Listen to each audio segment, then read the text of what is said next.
किरातार्जुनीयम प्रथम सर्ग में फिर से आपका हार्दिक स्वागत। वनेचर ने महाराजा युधिष्ठिर के समक्ष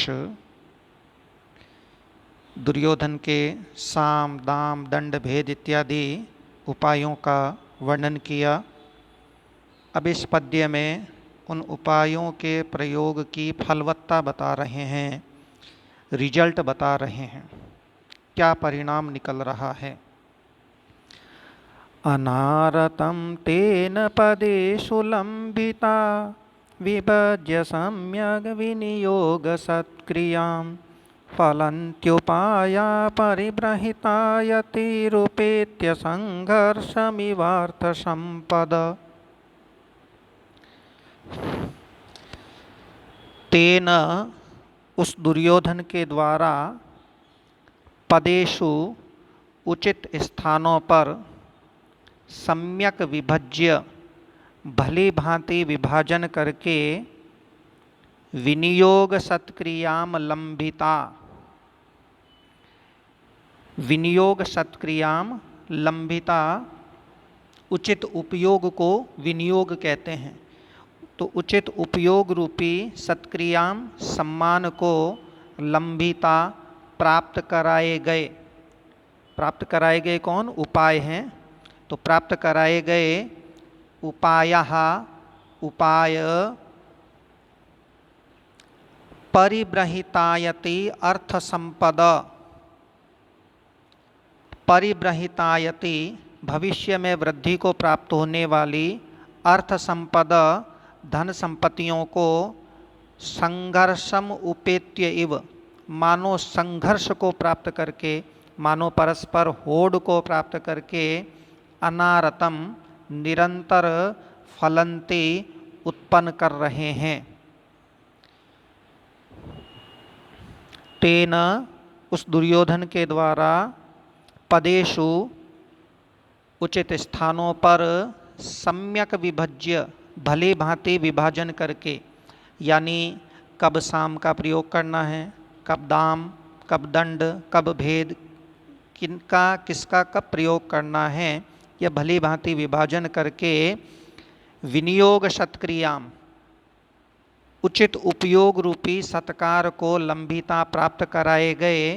कौन? उपायः साम दाम इत्यादि चारों उपाय संघर्षम उपेत्य इव मानो संघर्ष को प्राप्त करके, परस्पर होड़ को प्राप्त करके, कि दुर्योधन ने मुझे इस जगह काम में लिया है, मैं इस जगह तुमसे अधिक संपत्ति दुर्योधन को प्रदान करूंगा।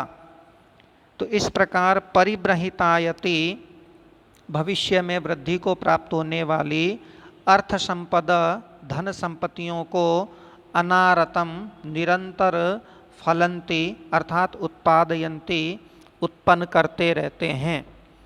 संघर्षम उपेत्य इव, इव यहाँ उत्प्रेक्षा बोधक है, इसलिए उत्प्रेक्षा अलंकार समझना चाहिए। और वंशस्थ अलंकार वंशस्थ छंद का प्रयोग निरंतर चल ही रहा है।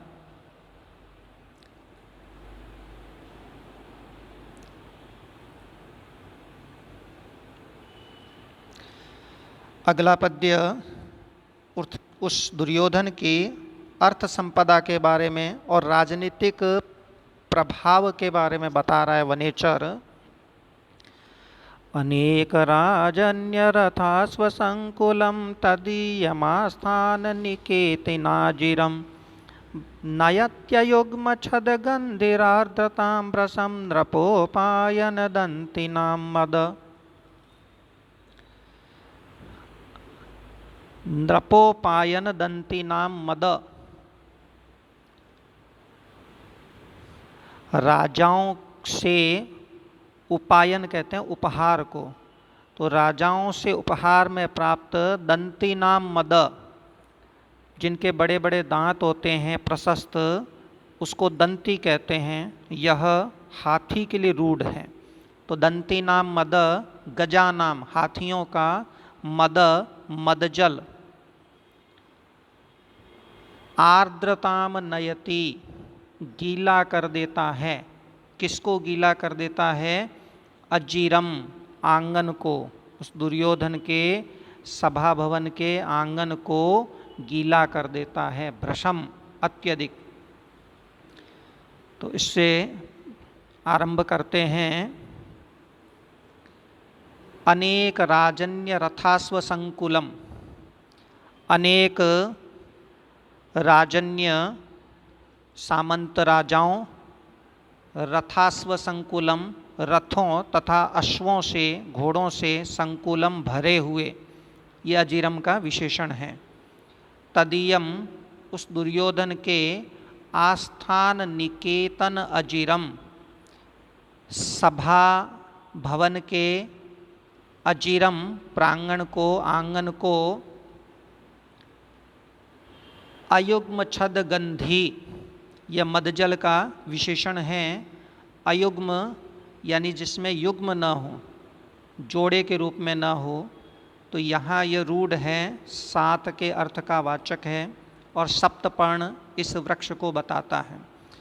तो अयुग्म यानी सप्तपर्ण नामक वृक्ष के छद यानी पत्तों की, गंधी यानी गंध वाला, सुगंध वाला, कौन? नृपोपायन दंती नाम मद, राजाओं से उपहार में प्राप्त दंती नाम मद, हाथियों का मदजल, भ्रशम आर्द्रताम नयति, अत्यधिक आर्द्र कर देता है, अत्यधिक गीला कर देता है।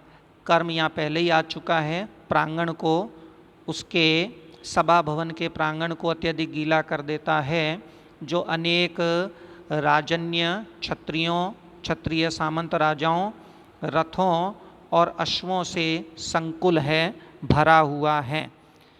तो अनेक राजा उसे दरबार में पहुंच करके हाथी, घोड़े इत्यादि भेंट स्वरूप दिया करते हैं। यह उसके राजनीतिक प्रभाव को व्यक्त कर रहा है।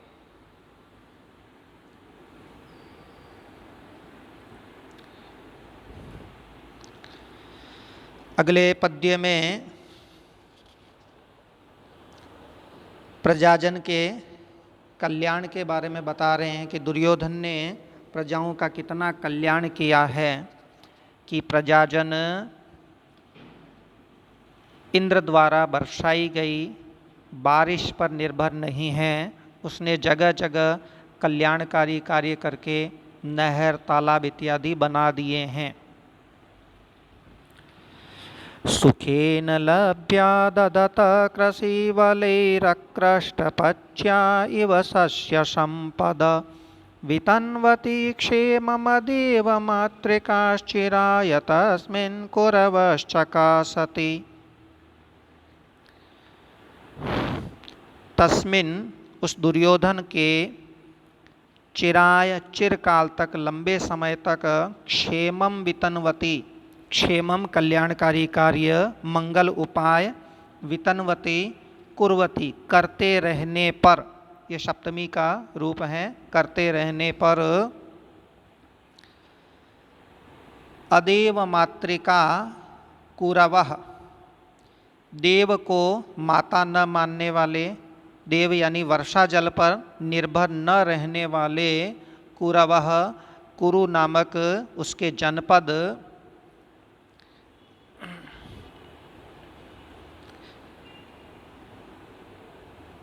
अक्रष्टपच्या इव, अक्रष्टपच्या इव मानो बिना जोते ही पकने वाली, इसलिए सुखेन लभ्या कृषिवलय, कृषिवलय किसानों द्वारा, सुखेन लभ्या सुख से प्राप्त की जाने वाली, सस्य संपद धान्य संपत्तियों को, दधत धारण करते हुए, चकासते सुशोभित हो रहे हैं। तो यहाँ कर्तृपद है कुरवः, कुरु नामक जनपद, और चकासति सुशोभित हो रहे हैं। कुरु नामक जनपद का एक विशेषण है अदेव मातृका, देव को माता न मानने वाले, वर्षा जल पर निर्भर न रहने वाले, ऐसे कुरु नामक जनपद चकासति सुशोभित हो रहे हैं। इसका एक विशेषण और है दधत, धारण करते हुए कुरु नामक जनपद सुशोभित हो रहे हैं। किनको धारण करते हुए? तो शस्य संपद, धान्य संपत्तियों को धारण करते हुए। और उन धान्य संपत्तियों के लिए भी विशेषण हैं, अकृष्टपच्या इव, बिना जोते पकने वाली मानो। जुताई तो करनी पड़ती है लेकिन परिश्रम नहीं करना पड़ रहा है किसानों को, इसलिए सुखेन लभ्या, आसानी से प्राप्त की जाने वाली सस्य संपदा ददत, धान्य संपत्तियों को धारण करते हुए चकाशति, सुशोभित हो रहे हैं। इव यहाँ संभावना का बोधक है, संभावना व्यक्त की गई है, इसलिए उत्प्रेक्षा अलंकार समझना चाहिए।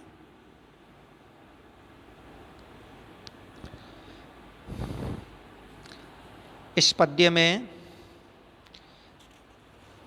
यह बताया जा रहा है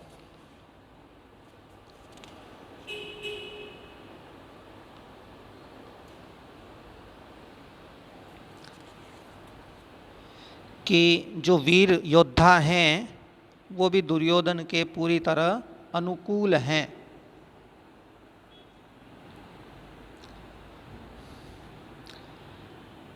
महौजसो मान धना धनार्चिता, धनुर्व्रता संयति लब्ध कीर्तय, न सहतास्तस्य न भिन्न वृत्तय, प्रियाणि वाञ्छन्त्यशुभिः समीहितुम्। महौजस, महान ओजस्वी,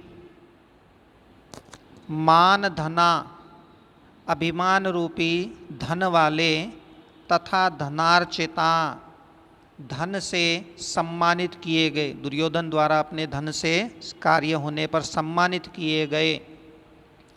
संयति लब्ध कीर्तयः, संयति युद्ध में, लब्ध कीर्तय, कीर्ति प्राप्त करने वाले, अपने पराक्रम से यश प्राप्त करने वाले। न सहता, न सहता, गुटबंदी न करने वाले, स्वार्थवश गुटबंदी न करने वाले। और न भेद वृत्तय अथवा न भिन्न वृत्तय, और भिन्न राय न रखने वाले, आपसी विरोध के कारण भिन्न राय न रखने वाले। कौन? धनुर्व्रत, धनुर्धारी योद्धा, धनुर्धारी वीर योद्धा। तस्य प्रियाणि, उसके प्रिय कार्यों को, उस दुर्योधन के अभिष्ट कार्यों को, अशुभि, अपने अशुओं से भी, अपने प्राणों से भी, समीहितुम वांछन्ति, समीहितुम संपादयितुम वांछन्ति, इच्छन्ति, संपन्न करना चाहते हैं। तो मूल वाक्य यदि हम समझना चाहें तो ये होगा कि धनुर्व्रत ये कर्तृपद है और वांछन्ति उसका क्रियापद है। धनुर्धारी लोग वांछन्ति, चाहते हैं। क्या चाहते हैं? तस्य प्रियाणि, उसके प्रिय कार्यों को, अशुभि समीहितुम, अपने प्राणों से, समीहितुम वांछन्ति, संपन्न करना चाहते हैं। और इन धनुर्व्रत, इन योद्धाओं का जो विशेषण है, वो कई विशेषण दिए गए हैं। वो धनुर्धारी कैसे हैं? महौजस है, महान ओजस्वी हैं। मान धना, मान रूपी धन वाले हैं। धनार्चिता, दुर्योधन द्वारा धन से सत्कृत किए गए हैं। संयति लब्ध कीर्तय, युद्ध में लब्ध कीर्तय, कीर्ति प्राप्त करने वाले हैं। न सहता, संगठित न रहने वाले, गुटबंदी न करने वाले, स्वार्थवश गुटबंदी न करने वाले। और न भेद वृत्तय, और भिन्न वृत्ति न रखने वाले, भिन्न राय या विचार न रखने वाले, आपसी विरोध के कारण भिन्न राय न रखने वाले। कुल ये 6 विशेषण हैं धनुर्व्रत इस विशेष्य के। तो ऐसे धनुर्धारी वीर योद्धा अशुभि, अपने प्राणों से भी, अपने प्राणों की बाजी लगाकर भी, तस्य, उस दुर्योधन के प्रियाणि, प्रिय कार्यों को, अभिष्ट कार्यों को, समीहितुम वांछन्ति, संपन्न करना चाहते हैं।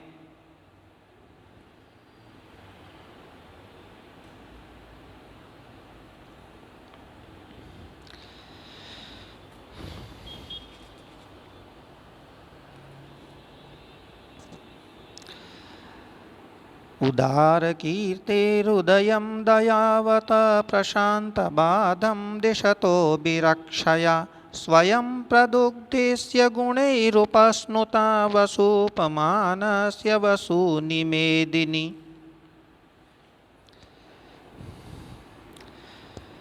यहाँ जो मेदिनी हैं, पृथ्वी जो है वो वसूनी धनों को स्वयं प्रदुग्धे स्वयं दोहन करती है उस दुर्योधन के लिए। तो अर्थ देखते हैं इसका। उदार कीर्ते है, महान यश वाले, दयावत दयालु, प्रशांत बाधम बाधाओं को शांत करते हुए, अभिरक्षया सर्वत्र रक्षा करने से, उदयम दिशत उन्नति को प्राप्त करते हुए, वसूपमानस्य कुबेर के तुल्य, अस्य इस दुर्योधन के गुणै उपस्नुता गुणों से, दया उदारता आदि गुणों से, उपस्नुता द्रवित की गई कौन? मेदिनी पृथ्वी वसूनी धनों को स्वयं प्रदुग्धे स्वयं दोहन करती है, यानी उसकी सुव्यवस्था से प्रसन्न होकर के जनता स्वयं उसको कर ला कर के प्रदान कर देती है। उदार कीर्ते है, यह विशेषण दुर्योधन के लिए प्रयुक्त हुआ है। महान यश वाले, दयावत यहाँ भी षष्ठी है, यह भी दुर्योधन का विशेषण है। दयालु, प्रशांत बाधम बाधाओं को शांत करते हुए, अभिरक्षया सर्वत्र रक्षा करने के कारण, उदयम दिशत उन्नति को प्राप्त करते हुए, ये दिशत यह भी दुर्योधन का विशेषण है, प्राप्त करते हुए, उदयम दिशत उन्नति को प्राप्त करते हुए,